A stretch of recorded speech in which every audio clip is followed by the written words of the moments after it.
William Ruto was earlier today in Kajiado County launching some projects there.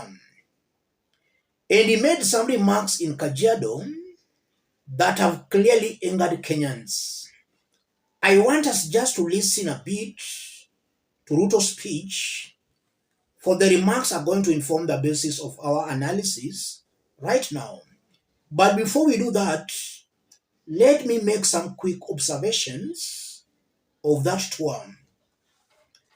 If you look at what William Ruto has shared out through his social media accounts, he's not mentioning the leaders who accompanied him to Kajiado. Previously in his posts, he normally lists the leaders accompanying him. But today, from the post he has shared out, he has not listed any leader. And I believe that's strategic. I'm going to explain that as we continue. And then another observation I've made, William Ruto has shared out two videos, a 12-minute video and a 41-minute video.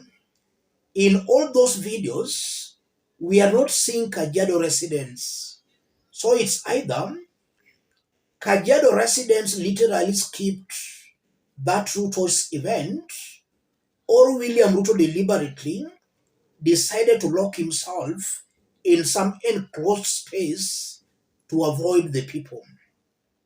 Because even as he talks, we are not hearing the people shouting or cheering him up as he normally speaks while people are cheering him up. So we are not getting anybody cheering him up. It's somehow kind of a somber mood. Let's listen to William Ruto before we continue. Si mtihani iko mbele. So hakuna haja ya kusumbuana hapa katikati. Wacha tungoje hii mtihani, kila mtu afanye hii mtihani tuone nani wa kupita, nani wa kuanguka. Si ndio? Ama mnasemaje watu wa Ngong? Ya? Ile kitu mimi nataka niwaulize ndugu zetu wa Kenya. Tusikubali nchi yetu iharibike, ama tulete fujo, ama mambo ya vita, ama mambo ya ambayo itaharibu amani ya taifa letu la Kenya. Sisi ni nchi ya demokrasia. Si ndio? Sisi ni nchi ya demokrasia. Na katika demokrasia wananchi ndio wanaamua. Na wanaamua katika uchaguzi. So kila mtu ajipange. Mimi najipanga, hii uchaguzi tutakutana. Si ndio? Hakuna problem. Si ndio? Tutakutana kwa uchaguzi na kila mtu atakuja atandike kazi yake ile amefanya. Na nyinyi wananchi ni watu werevu. Nyinyi mtajua huyu amefanya kazi apite. Huyu ameshindwa na kazi aende nyumbani. Story finish. Ama namna gani jameni? Tunakubaliana? So hakuna haja ya kuharibu amani ya nchi. Hakuna haja ya ulete fujo Kenya. Hakuna haja ya kujaribu kutumia njia ya mkato. Wananchi hawa ni werevu na ndio wanaamua vile Kenya itasonga mbele. Yes. That's William Ruto for you. He's talking of mtihani iko mbele. He's also saying tusilete fujo ama mambo ya vita au mambo itaribu amani ya Kenya. He's also talking of some foreigners, outsiders, spoiling things in Kenya, disturbing peace in Kenya. Let's put all that into perspective for Kenyans to understand what's happening here.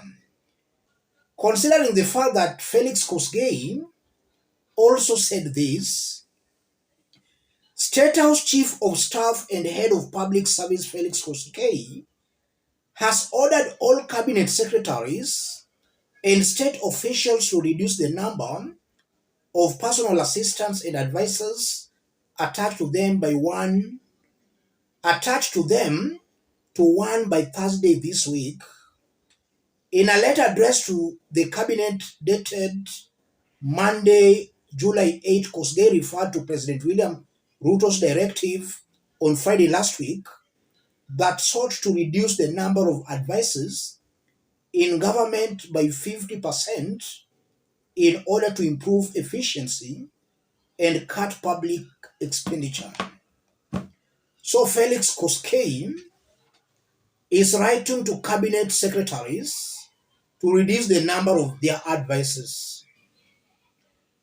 And that's a circular that was sent to all cabinet secretaries.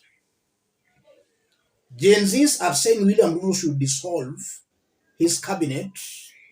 Ruto's government is telling the cabinet secretaries to reduce their advices. So is it that William Ruto does not intend to dissolve his cabinet? That's coming out very, very clearly. And that in itself confirms Ruto is not serious. He's not listening to Gen Zs. He's still just trying to buy time.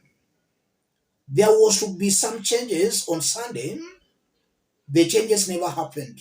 So we are seeing a William Ruto who is still just trying to buy time, hoping that things will calm down. This is a confirmation Ruto is not serious, and most probably he will not change. The William Ruto was failed in the under 2 years is still the same William Ruto today. And now to his sentiments or his tour in Kajiado, I'm seeing a William Ruto whose main preoccupation is 2027 elections. The mere fact that he's telling Kenyans that Mtiani iko mbele 2027, those remarks of 2027 are seriously annoying Kenyans.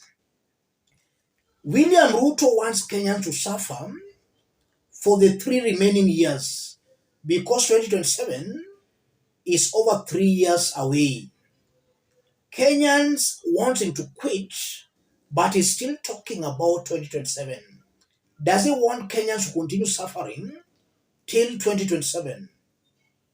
Ruto is out of touch with the people. And when he says tusilete fujo ama vita, nani analete fujo? William Ruto's government is rogue. Kenyans have been protesting very peacefully, but the government has been causing chaos. So it's Ruto's government inalete fujo. And now when he says that some foreigners are causing instability in Kenya, which foreigners?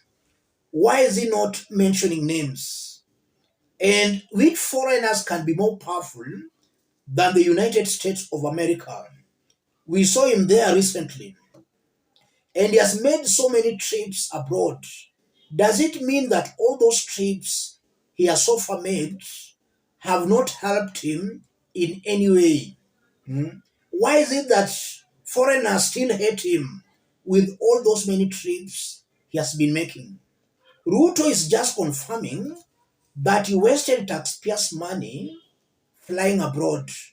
He got nothing, achieved nothing by flying abroad. Taxpayers' money wasted.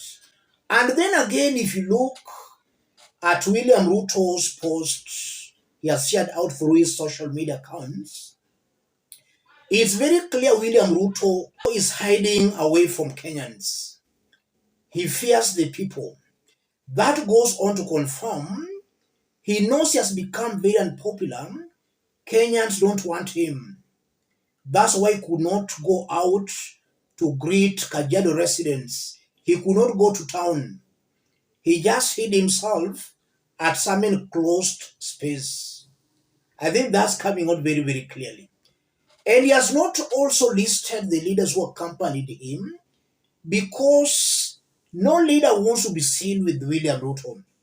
Maybe the leaders advised him not to recognize them. That's also something I'm seeing coming out here, ladies and gentlemen. So Ruto is a man under siege. And all that proves he's not listening to Kenyans. He is still assuming that Kenyans are playing ping pong games. They are just joking. William Ruto should and must know Kenyans are serious. Kenyans want him out of State House. That's one thing William Ruto should know. And as time goes by, I'm seeing a William Ruto is clearly being isolated by even the elected leaders. It's no longer business as usual. Let me stop it there, ladies and gentlemen. If you are watching us but you have not yet subscribed, subscribe, give the video a like. Any person watching us outside Kenya, drop a comment, let us know from which part of the globe you are watching us from. If possible, subscribe, give the video a like. Thank you. God bless you. God bless Kenya.